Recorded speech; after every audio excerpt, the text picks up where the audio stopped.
ದೇಶಾನಿ, hi. ಎಲ್ಲಿಗೆ ಹೋಗ್ತಾ ಇದೀಯಾ?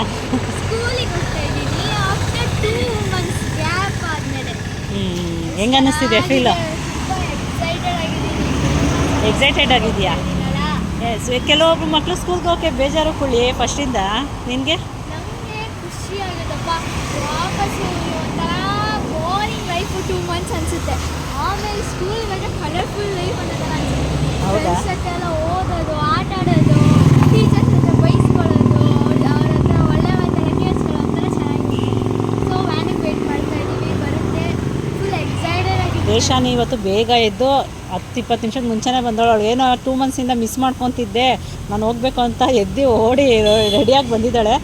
ಎಲ್ಲ ಮಕ್ಕಳು ಹಂಗೆ ಹೋಗಲ್ಲ, ಕೆಲವೊಬ್ಳು ಅಳ್ತಾರೆ. ಸ್ವಲ್ಪ ಬುದ್ಧಿ ಇರೋ ಮಕ್ಕಳು ಹೋಗಬೇಕು ಅಂತ ಅವ್ರಿಗೆ ಫೀಲ್ ಆಗುತ್ತೆ. ಸೊ ದೇಶಾನಿ ರೆಡಿಯಾಗಿದ್ದಾಳೆ. ಫಿಫ್ತ್ ಆಗಿದ್ದೀನಿ. ಇನ್ 5 ಇಯರ್ಸ್ ಆದರೆ ನಮ್ಗೆ ಬೇಕು ಅಂದರೂ ಹೋಗೋಕ್ಕಾಗಲ್ಲ. ಅದಕ್ಕೆ ಎಂಜಾಯ್ ಮಾಡಬೇಕು. School life is the golden life ಅಂತಾರೆ, ಅದಕ್ಕೆ ಅಲ್ವಾ? ಸೊ ಆ ಟೈಮಲ್ಲಿ ಎಂಜಾಯ್ ಮಾಡಬೇಕು. ಎಂಜಾಯ್ ಜೊತೆ ಎಜುಕೇಷನ್ನು ಚೆನ್ನಾಗಿ ಮಾಡ್ಕೊಬೇಕು. ಎಂಜಾಯ್ ಒಂದೇ ಅಲ್ಲ, ಬಟ್ ಈ ಟೈಮ್ನ ಕರೆಕ್ಟಾಗಿ ಯೂಸ್ ಮಾಡ್ಕೊಬೇಕು. ಓಕೆನಾ? All the best Deshani. All the best Deshani. Everyone who is going for school. Deshani 4th pass ಆಗಿ 5th ಬರ್ತಾ ಇದ್ದಾಳೆ. ಚೆನ್ನಾಗಿ ಓದು. ಪ್ರತಿ ವರ್ಷ ಹೇಗೆ ಸ್ಕೂಲ್ಗೆ ಕ್ಲಾಸಿಗೆ ಫಸ್ಟ್ ಬರ್ತಿದ್ದೋ ಈ ಸಲಿನೂ ಫಸ್ಟ್ ಬರಬೇಕು. ಓಕೆನಾ? ಚೆನ್ನಾಗಿ ಓದಬೇಕು. ಮಾರ್ಕ್ಸ್ ಒಂದೇ ಅಲ್ಲ, ಏನು ಅರ್ಥ ಓದೋದನ್ನು ತಲೆಗೆ ಹೋಗಬೇಕು.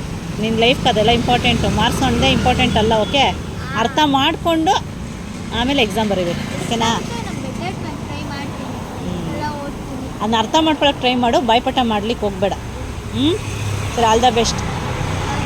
ಎಲ್ಲ ಮಕ್ಕಳು ನೋಡಿ, ಆ ಕಡೆ ಆ ಸ್ಕೂಲ್ ಮಕ್ಕಳು ಎಲ್ಲರಿಗೂ, ಮಕ್ಳಿಗೂ ಒಂದು ಕಡೆ ಏನೋ ಕೆಲಸ ಸ್ಟಾರ್ಟ್ ಆಗುತ್ತೆ.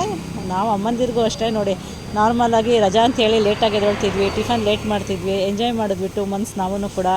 ಈಗ ನಾರ್ಮಲ್ ರೊಟೀನ್ ಲೈಫ್, ಮತ್ತೆ ಇನ್ನೊಂದು ವರ್ಷದವರೆಗೂ ರೊಟೀನ್. ಸ್ವಲ್ಪ ಅನಿಸುತ್ತೆ ರಜಾ ಇರಬೇಕಾಗಿತ್ತು ಅಂತ.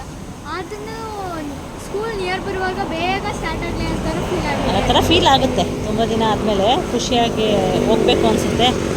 ಇನ್ನು ವ್ಯಾನ್ ಬಂದಿಲ್ಲ ದೇಶಾನಿದು. ಆಮೇಲೆ ದೇಶಾನಿ ಫ್ರೆಂಡು ತ್ರಿದೀವ ಎಲ್ಲನೂ ಕೂಡ, ಅವಳು ಕೂಡ ರೆಡಿಯಾಗಿ ಹೋದ್ಲು. ಖುಷಿಯಾಗಿ ರೆಡಿಯಾಗಿ ಎಲ್ಲರೂ ಇವತ್ತಿಂದ ಕೆಲಸ ಶುರು. ಓಕೆ, ಅವ್ರಿಗೆ ಸ್ಕೂಲ್ ಸ್ಟಾರ್ಟ್ ಆಯಿತು ಅಂದರೆ ನಮಗೂ ಒಳ್ಳೇದು. ಯಾಕಂದರೆ ನಾವು ಕರೆಕ್ಟ್ ಟೈಮ್ಗೆ ಎದ್ದೇಳ್ತೀವಿ, ಎಲ್ಲ ಕರೆಕ್ಟ್ ಟೈಮ್ ಕೆಲಸಗಳಾಗುತ್ತೆ, ರೊಟೀನ್ ಎಲ್ಲ ವರ್ಕ್ ಕರೆಕ್ಟ್ ಟೈಮ್ಗೆ ಆಗುತ್ತೆ ಅಂತ ನಾನು ಅಂದ್ಕೊತೀನಿ. ಇವತ್ತಿಂದ ನನಗೆ ಎಲ್ಲ ಕರೆಕ್ಟಾಗಿ ಸ್ಟಾರ್ಟ್ ಆಯಿತು ಪ್ರತಿಯೊಂದು. ನಾನು ಒಂದು ಹೇಗೆ ಹೇಳ್ತೀವಿ, ಅವ್ರು ಹೆಂಗೆ ಸ್ಕೂಲಿಗೆ ಟೈಮ್ಗೆ ಹೋಗ್ತಾರೆ ಹಂಗೆ ನಾವು ಟೈಮ್ಗೆ ಎದ್ದು.